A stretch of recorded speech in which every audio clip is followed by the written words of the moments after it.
Hey there, everybody, and welcome to this presentation on creating intimacy in relationships. I'm your host, Dr. Elise Snipes. In this video, we're going to define intimacy, explore the connection between intimacy and boundaries, discuss how to create safety and security in order to promote intimacy, and finally review how to be supportive of a partner overcoming their past. Let's start out at the beginning. What is intimacy? Intimacy means allowing someone through your boundaries. Think about boundaries like the walls of your house that keep people out unless you choose to let them in. And even once they get in the house, there are walls that divide the different rooms. You're going to let some people into your living room, like your neighbors, but you're probably not going to let them into your bedroom because that's your more personal space. When you let people into your proverbial house or into your boundaries, you're making yourself more vulnerable. Generally, you only let people in a little bit at a time. You're going to keep strangers in the foyer, repairmen that come over, whatever, and only allow them in under certain conditions. However, on the other end of the spectrum, your best friend may be able to come over whenever they want to and may even have a key to your house and you trust them to go anywhere. So this is really what we're talking about, is figuring out how safe do you feel with this person, how much do you trust them, and how vulnerable are you willing to feel around them. All people have the right to choose who they let in, behaviors they will tolerate, and how long people can stay. Maybe you have a friend that you are, getting to know, and you let them into your living room. You let them in past your outside boundaries. You become a little bit more vulnerable. But once you let them in, you feel like they start taking advantage of you, or they're being hypercritical or whatever, and you don't feel comfortable around them anymore. It doesn't mean you have to let them stay inside those boundaries. You can push them back out and go, no, it's better to keep this person at arm's length. As people prove that they're trustworthy, they're often given increased access. And this can be physical intimacy, where you let somebody come physically closer, somebody you don't know, the repairman that comes to your house. You're not going to let them come in and give you a hug. That's just would be weird. However, somebody that that might not feel out of the ordinary. So as you get to know and trust someone, you may give them a little bit more latitude, or become a little bit more physically intimate. And that doesn't necessarily mean sexual. It means feeling more comfortable to allow a person physically closer. Affective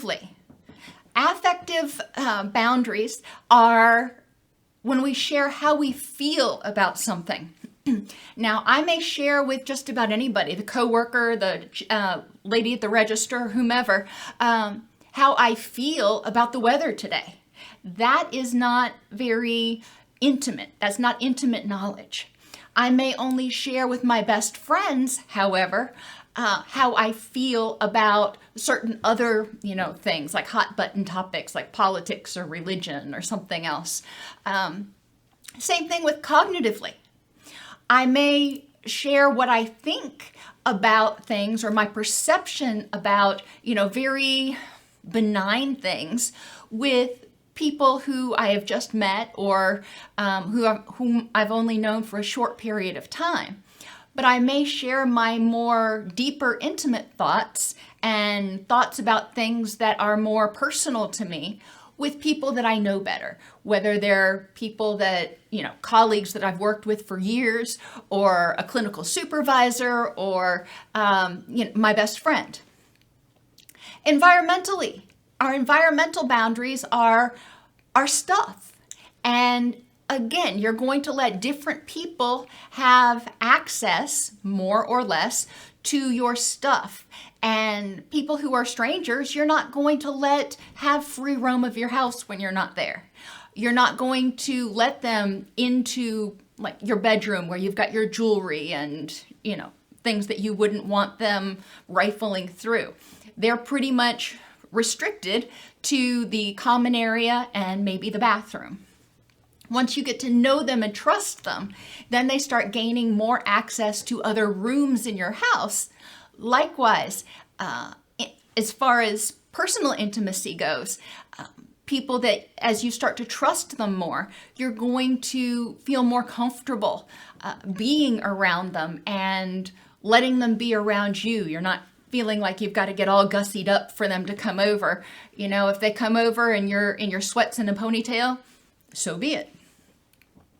And relational boundaries. This is who you are friends with. And I may not share a lot with other people about the groups I belong to or the people I'm friends with or the church I go to or whatever. But with my friends, with my close companions, I may share more information about the other people that I hang out with. So it's all a matter of trust. Boundaries protect us.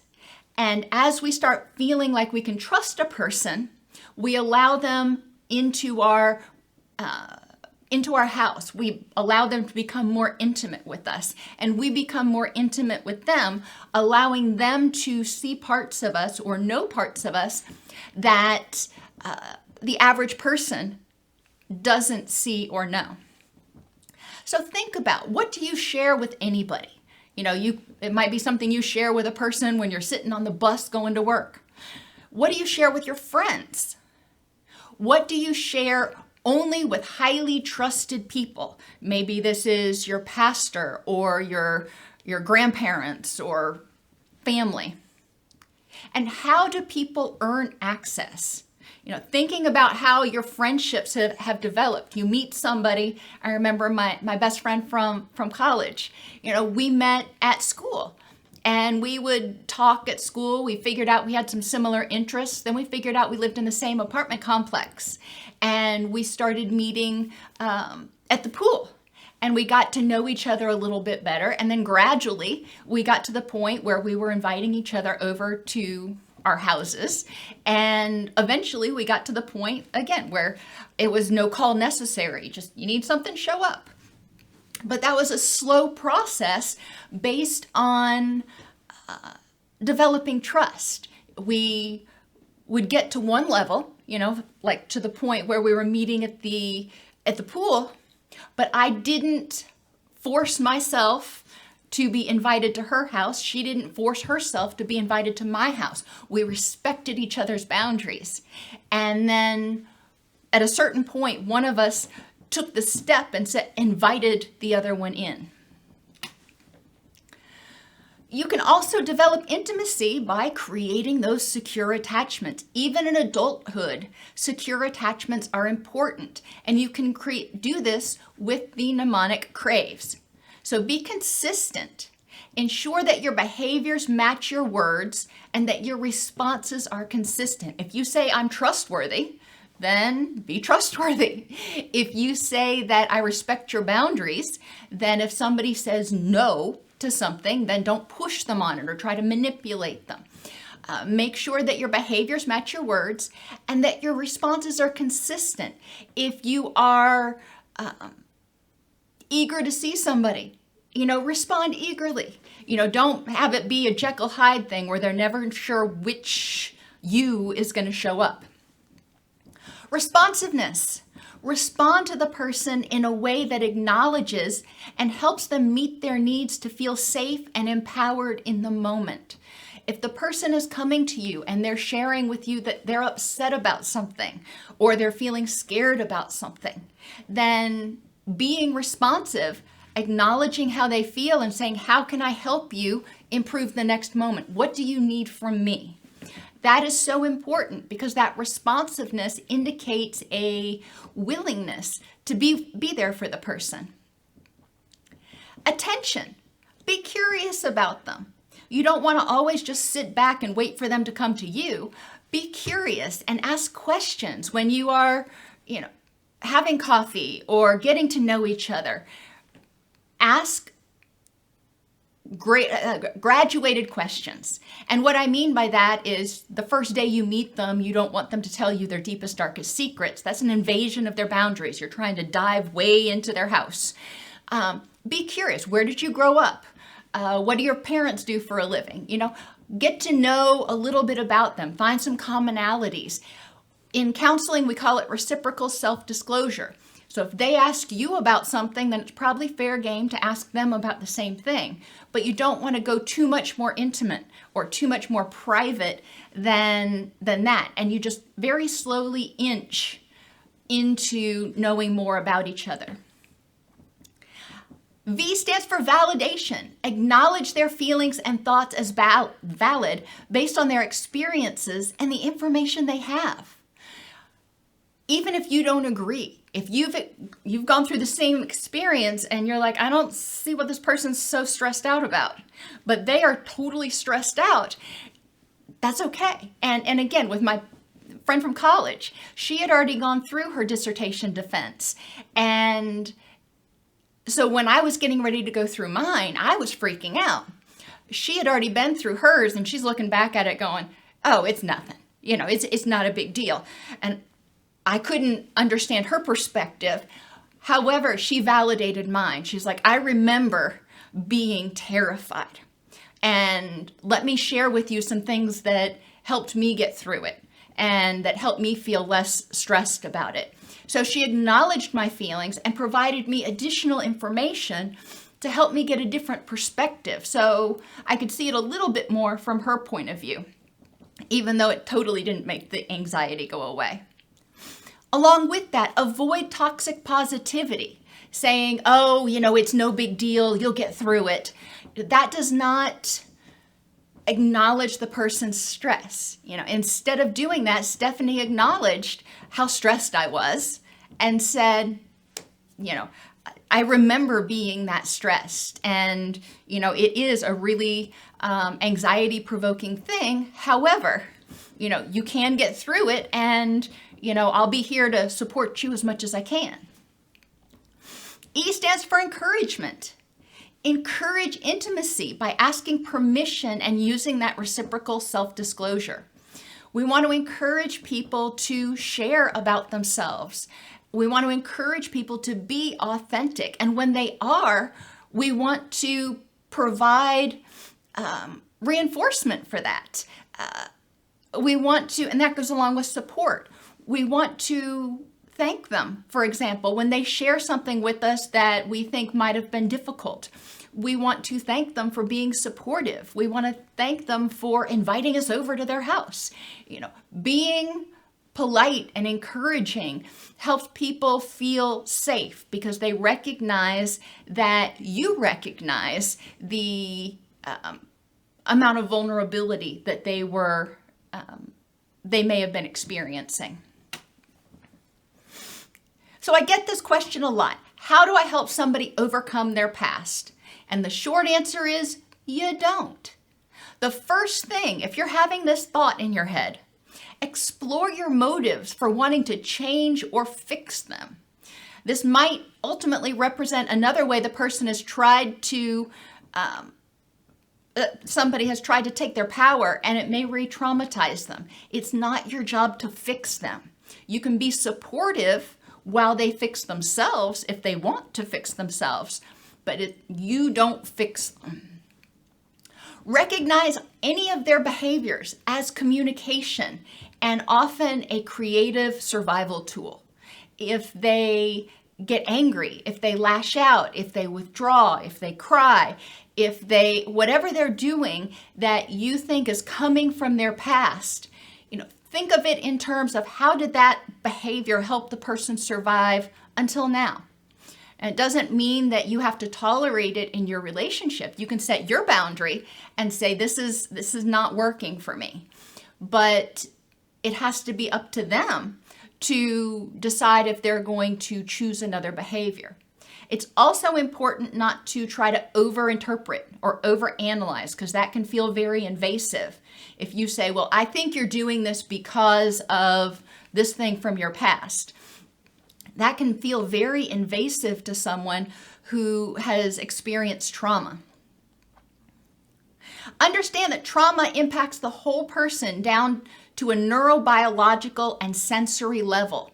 And recovery from many forms of trauma should only be done with a therapist. You can open a Pandora's box that causes more harm than help if you start probing around in places. So it's really important, if people have experienced trauma, to be supportive of them seeking the help that they need, but not trying to tinker around and fix it yourself. As a partner, you can be supportive of the person in their recovery and help create an environment in which they feel safe and empowered. If they feel safe and empowered at home, then they may be able to go out and go to therapy or go to support groups and start working through their issues, knowing that when they come back, even though they feel exhausted and worn down and raw, it's a safe place to be. They're not going to be bombarded or violated in their own home. Freeze is another mnemonic that you can use if you want to think about encouraging someone to start working on overcoming their past or freeing themselves from their past. Feedback. Identify the behaviors that the person is using that are troubling to you in the relationship and how they impact you. R stands for responsibility. Empower them by asking for suggestions to address the problem. You're putting the responsibility for change on them, and you're saying, I don't know what you need me to do. It's your responsibility to tell me what I can do to help.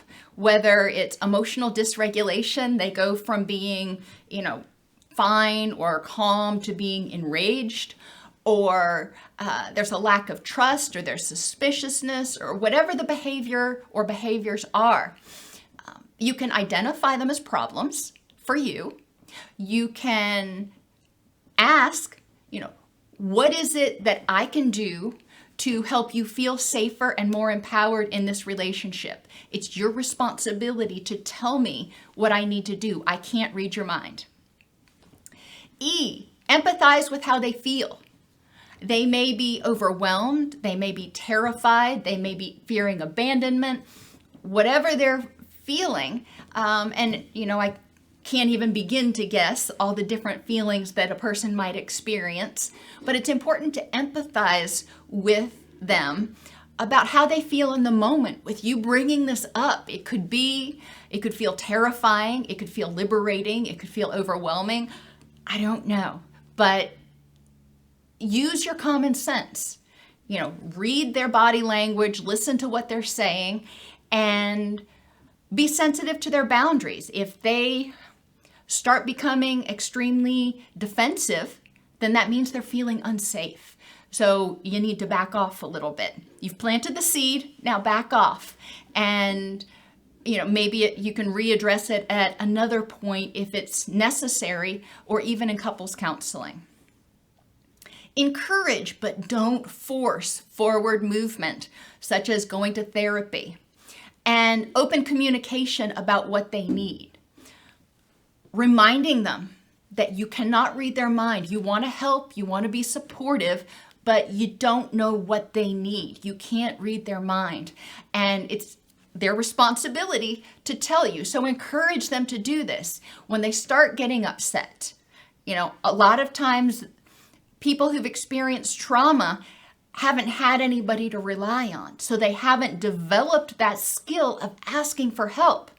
So when they start feeling overwhelmed or anxious or angry or, whatever is going on, their past starts rearing its ugly head, so to speak.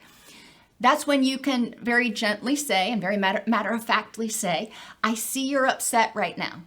What is it that I can do to help? What is it that we can do together to help you move through this? And support the person with unconditional positive regard. What does that mean? That means you love them for them. You may not like some of their behaviors, but even if they do things that you don't like, you still love them for who they are. And so don't say things like, I hate you, or you're the worst person ever. You can identify, I really don't like this behavior. I love you and I want to try to figure out how to help you feel safer and more empowered. Today's cancel culture makes it very difficult for people to feel safe enough to develop intellectual or emotional intimacy with others. And this goes beyond, couples relationships. This is even in friendships. People are finding it more and more difficult to become authentic, more and more difficult to allow anybody in the house past that foyer because they're not sure whether they will be safe. Trauma strips people of their sense of safety and power, and discussing it may make the person feel too vulnerable and unsafe. Remember, developing intimacy is a process. To help people feel safe enough to let you into their proverbial house, remember, we're using the house as a metaphor for boundaries, it's important to create a safe environment, respect their boundaries, and open the door to your home first, which may mean you need to share a little bit about yourself first before you expect them to share anything with you.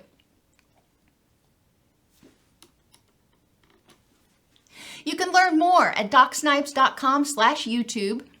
This episode was produced by Mr. Charles Snipes and presented by Dr. Elise Snipes. They can be reached by email at support@DocSnipes.com.